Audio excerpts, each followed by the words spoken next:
Friends, we're going to go over one quick thing that is a couple quick things that are kind of important if you're doing, especially if you're doing evidence-based grading and grading based on the rubrics.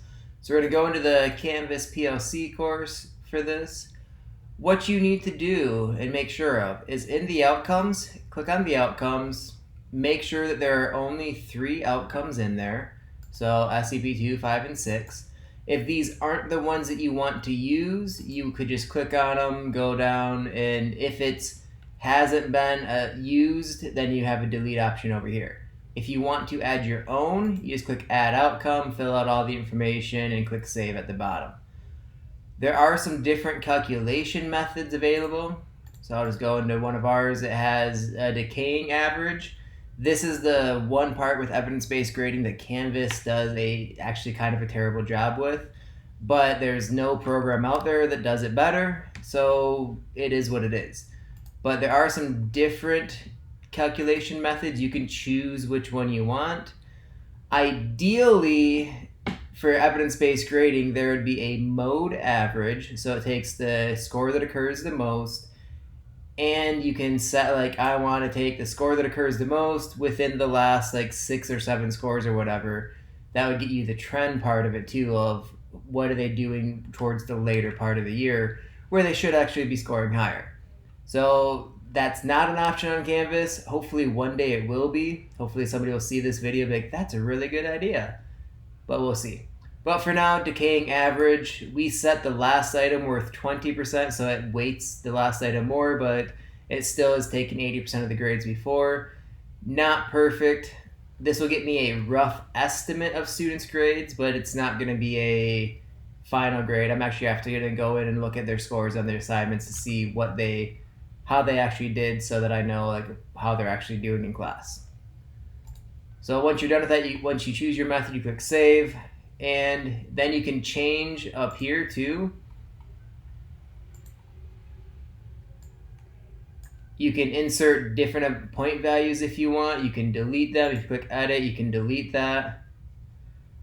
Here's where your text is. I added a picture. This is from the NGSS document, I believe. It's been a couple years since I've added that, but so that's the outcome side of things.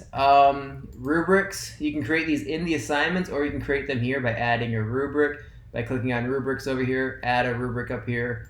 We just have the one because that's all we're doing. And then it shows all those point values, and you can view longer description, which pops up with that picture. If you click and drag that, it makes it bigger so you can see it. But on the assignments, this is the part that you need to make sure you have correct. Or in the modules, you can go either way to get to the assignments. So if I go to the PBA for energy, there's a couple settings in here on this rubric side that you need to make sure. So you click the little edit rubric pencil up there, click the OK that you can't edit the rubric because it's used in multiple spots. You need to make sure that you have use this rubric for assignment grading selected. If you don't have that selected, then you will always get like, you have this many to grade out of this many. But if you're using the rubric to grade, you need to make sure that's selected. When you click the update rubric, it's going to ask you, hey, you have this out of 0 points. But don't you want it to be out of 12 since there's 12 points available? No. For evidence-based grading, I want that 0. So I'm going to click leave different. Why do I want that 0? Because if I go back to student view, what the students see when they click on their grades, they will always see a total of not available up here. They will never have a percentage showing there, which we do not want for evidence-based grading because there aren't percents anymore. There isn't a 90% or 92%. It's, hey, you can do this stuff at an A level. You can do this stuff at a B level. So there's no more arbitrary percentages where nobody knows the difference between a 92 and a 93%. And usually between those 92 and 93%, it's some minuscule thing that doesn't really matter in the grand scheme of things. Like you forgot a minus sign, but if I gave you that problem 10 times in a row, you're probably going to forget that minus sign on one of them. Is that really worth distinguishing a point on? Or does that mean that the student can do it 90% of the time, so that means that they should get a 3 or whatnot? But anyway, so yeah, so that's why we choose 0 points. All of these are going to be out of 0. As you can see right here, everything is out of 0. We turned on the Learning Mastery Gradebook in the last part. That's the one that we're going to look at. So we're going to click on the Learning Mastery, and this is something you'll have to train your students to do because the default is due to this.